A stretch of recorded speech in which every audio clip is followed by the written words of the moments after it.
இருக்கின்ற கோவில் தான் ஈரோடு மாவட்டத்தில் இருக்க தென்னக காசி பைரவர் கோவில். இந்த கோவில்ல கோபுரம் கிடையாது. அதற்கு பதிலா 39 அடி உயரத்துல கால பைரவர் சிலை இருக்கு. கால பைரவருக்குனே இருக்கின்ற பிரத்யேகமான கோவில் தான் இது. இங்க இருக்க மூலவர் செல்வங்களை வாரி வழங்குகின்ற சொர்ண ஆகர்ஷண பைரவர். இவருக்கு எதிரில் சொர்ணலிங்கமும் நந்தி பகவானும் காட்சி தராங்க. இந்த கோவிலோட சிறப்பம்சம், இந்த கோவில அர்ச்சகர்களோ பூசாரிகளோ யாருமே கிடையாது. பக்தர்களே கருவறைக்குள்ள போய் வழிபட்டுட்டு வரலாம். இந்த கோவில்ல தரப்படுகின்ற பச்சை வடிவிலான மூலிகை விபூதி ரொம்ப ரொம்ப சிறப்பு வாய்ந்தது. தேய்பிரை அஷ்டமியில பக்தர்கள் கருவறைக்குள்ள போய் பாலாபிஷேகம் பண்ணலாம். பைரவருக்கு 64 வகையான வடிவங்கள் இருப்பதாக புராணங்கள் சொல்லுது.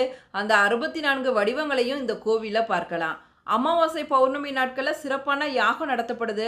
அமாவாசையில யாகம் நடந்ததுக்கு அப்புறம் சொர்ணலிங்கத்துக்கு நெய் அபிஷேகம் பண்றாங்க.